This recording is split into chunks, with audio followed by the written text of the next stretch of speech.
the next step of this devising process, this has been a process that has started many years ago really with Penny Hirsch and Nancy Devine's creative writing workshop at Grace House.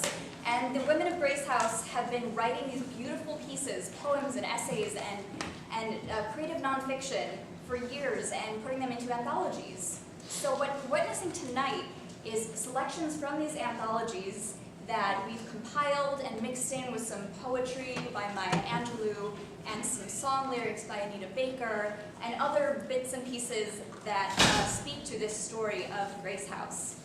And we are so delighted to read the text for you tonight. It's not a final product, it's more of an opening this to friends and family and people who can now hear this text and respond. So what we'll do is after the reading, which will be about 40 minutes, we will do a talk back. And we are very, very lucky because Jennifer Hirsch, who is a professor at Northwestern in CESP, where is it? There she is. Okay, so here we are. CESP stands for School of Education and Social Policy. She's also on the advisory board of Grace House, and she is going to be on the talkback in addition to the ensemble, so you will get to discuss what you heard, ask any questions, we'll do some dialogue. I'm trying to, if you have a telephone or a beeper or anything that makes loud noises, please just take now to turn it off. I also want to let you know that the show is 40 minutes immediately followed by the talkback, and there won't be an intermission. If you need to leave for any reason, the exits are back that way. And I think that is everything that I need to share with you tonight. So again, thank you so much for coming. And I am so proud and so pleased to introduce the ladies of Grace House.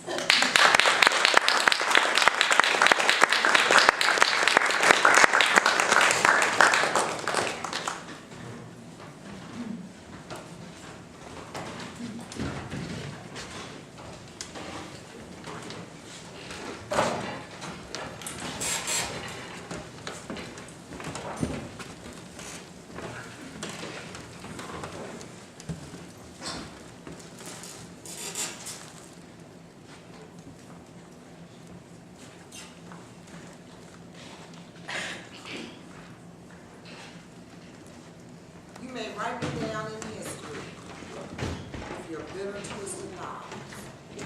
You may try me in the very dirt, but still, like dust, I'll rise. Does my sassiness upset you? Why are you set gloom because I walk around like I've got oil wells pumping in my living room? Just like moons and like suns, with my certainty of tide, just like hopes springing high, still I rise. Did you want to see me broken? Bowed head and lowered eyes, shoulders falling down like teardrops, weakened by my soulful cries. Does my haughtiness offend you? Don't you take it awful hard. Because I laugh like I've got gold mines digging in my own backyard. You may shoot me with your words. You may cut me with your eyes. You may kill me with your hatefulness, but still, like air, I rise. Does my sexiness upset you? Does it come as a surprise that I dance like I've got diamonds at the meeting of my thighs? Out of the huts of history's shame, I rise. Up from a past that's rooted in pain, I rise. Welling and swelling, I bear in the tide. Leaving behind nights of terror and fear. I rise. Into a daybreak that's wonderfully clear. I rise. Bringing the gifts that my ancestors gave. I am the dream and the hope of the slave. I rise. I rise. I rise. Part 1, where I come from. My name is Vivacious, a.k.a. Latoya Rice. My name is Lisa Robinson. I'm recovering from external validations. My name is Pamela Gibbons. I prefer Pam. My name is Allison, daughter of Lillian and Luther Martin. My name is Bonnie Baker. I moved here from New Orleans after Hurricane Katrina. My name is Tracy Spalding, born on the south side of Chicago, sibling, baby of 6. I grew up on the south side of Chicago. I was in and out of foster home, and I was abused as a child. I don't know my biological parents at all. My name is Sandra McCoy. I am the 6th child of 8 children. When I was about 10 years of age, I would envision myself in one of the tallest buildings down on Michigan Avenue. I wanted to become a criminal lawyer and have my own law firm. My grandmother was beautiful, with pale skin and a pointed nose. She used to tell me to pinch my nose. Lisa, you gotta pinch it like this. She was trying to pass on what she knew from her generation, she said. Lisa, you don't wanna hang around too many dark folk. It'll hold you back. You don't wanna end up with a bellhop or a chauffeur for a husband. My mother was from French, Indian, Asian, and African American descent. My father was of Spanish, Irish, and African American descent. So that made it very hard for me to have any prejudice against anyone, because that would have been like being prejudiced against myself. I grew up in pain, sadness, and anger. I had dreams and goals, but they were ignored. People asked, So what would you like to be when you grow up? I want to be a psychologist. I see.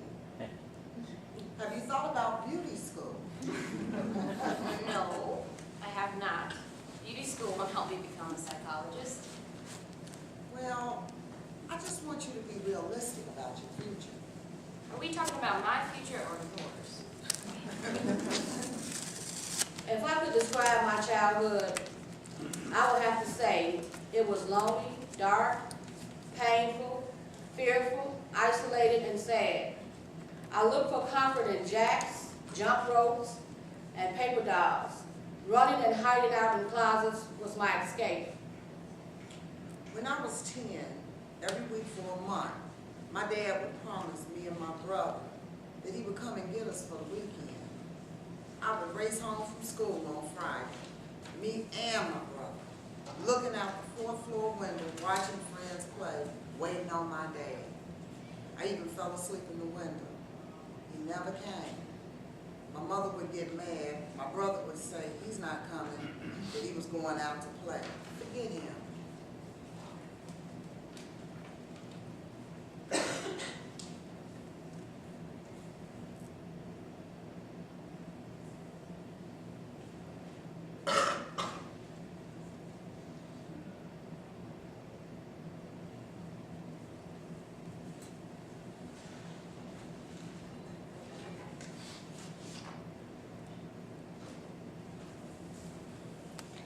I was adopted at the age of 13 years old. In the process of being adopted, I got my name changed from Fallon to Wiseman, because at that time I felt that was the right thing to do. Down home in Mississippi, the main place where we were together was in the kitchen. That's where everything happened, laughing or gossiping about things that went on in town or in church. It was always full of smells of different kinds of food, such as chicken, fish, cornbread, greens, cakes, and pies. There was also a lot of children running around inside and outside of the house. I can remember my grandmother, mother, and all the other women of the house pitching in to help with preparing meals. Some were frying chicken, some were picking peas or shucking corn. I can also remember getting up early in the morning to go out and help with peeling apples to make preserves. Our kitchen wasn't the greatest kitchen as far as having all the modern day appliances, but with its grease-stained walls, creaky floors, and mismatched chairs, it was still a place that you couldn't feel anything but love. Part 2, my chains. The history that started the madness. I was 11 years old when my mother was brutally murdered in front of me. I was about 4 years of age. From the age of 5 until 9, I was being molested by a family member. When I was 17, I got into an argument with my father that changed my life forever. March the 22nd, 2013, I surrendered to drugs and alcohol. I was in this relationship and I always worked. So every time it was payday. I found myself buying this drug and not using, or rather taking a little, and he damn near took the whole bag. The person who murdered my mother also turned the gun on me. It misfired. Before that, I can remember being a very curious, loving, inquisitive child that was unafraid to talk or trust anyone. For me, it was a cool but sunny day. It was at my granny's house. I loved being at Granny's. I wanted to play hide and seek, but Granny wasn't up to playing with me. So I decided she needed a little motivation. I remember my mom talking about my granny's bottle behind the refrigerator in the pantry. So I went and I hid the bottle, and sure enough, she was motivated to play with me. More than I had bargained for. For 5 years, I went through an abusive relationship with a man I thought loved me. I blamed myself because I thought it was my fault. He wasn't wrong, I was.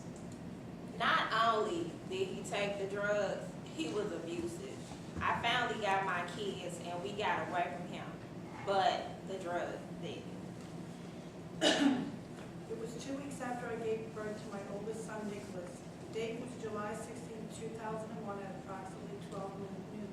I was leaving to go to my sister's for the weekend, and I asked my mother for $20 to buy my son Pampers. She told me to go ask my father. When I got to him, he told me to ask my mom. I got fed up. I told them I was calling Grandma to tell them that him and my mother were getting high on crack. She paced back and forth, up and down that hallway. Yeah, Lisa, put it back. Whatever you took of mine, put it back. I told her laughing. I don't know what you're talking about, Grandma. I give her once too much, and she grabbed me and threw me in that dark closet. That one incident to me would be forever suspended in my mind, thoughts, and time. Screaming very loudly, he told me to try it. That he wished that I'd understand what it was that they go through. I told him I didn't want to do that. He continued to scream while I picked up the phone to call Grandma. He yanked the phone out of my hand and told me, please not to call Grandma, just try it. That I probably wouldn't like it anyway, so I did. Voices in my head were telling me I can use just one more time. The other voice says, you can have 2 more. I remember that long velvet maroon-colored curtain lining the closet, one that you see in a funeral home. I yelled and screamed, open the door, let me out. I banged on that door. I saw a satin gray cedar chest that looked to me like a coffin at the end of the stairs. I screamed so loud and long until I took a deep gasp for breath. The next thing I knew, I was waking up and the door was open. I cried day and night for 5 years. I loved this man. I never thought in my whole life I'd go through having lost 3 children because of this man. I loved him, but he never loved me. He said he did with all his heart. You're my everything. I love you like I love my rib. That's what he would tell me. I started buying the drug myself and using it. That's how the usage of drugs began with me. My mother walked in while I was holding the pipe and said, Gary, no! she was very angry at him for allowing me to get high. I never turned back. Granny grabbed me by the hand, and her hands felt hot, sweaty, and clammy. She told me, I don't like putting you in the closet, and if you wouldn't be bad, I wouldn't have to do it. I told her I wouldn't be bad anymore. She kissed me and she told me, I love you. Now keep your hands off my things. I said, okay. When I went back to put a bottle back in the pantry, there were 2 bottles in a bag behind the refrigerator. When I was young, I would go into my imagination. I was a mermaid and I had everything I ever wanted. All the candy, ice cream, pizza. I had everything I could ever imagine. I had a fairy godmom. Her name was Miss Sasha. and I was her favorite, she said. Toy, what is it that you want? I want a pony. She has to be pink, and I want her name to be Seemika.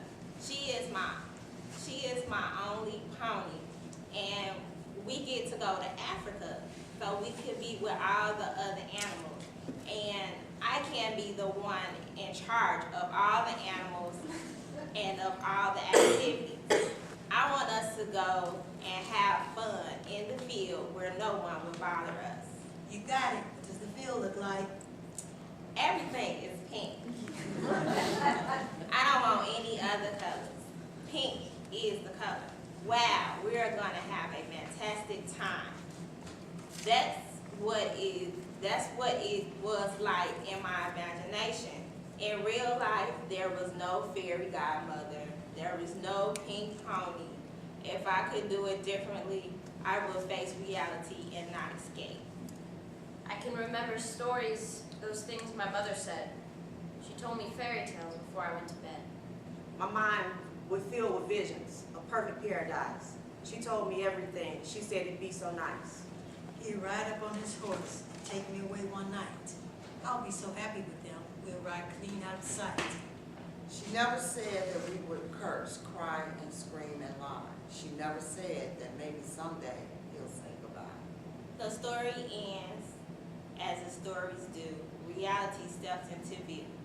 You never came to save me. You let me stand out in the wilderness all alone and cold. I found no magic potion, no horse with wings to fly.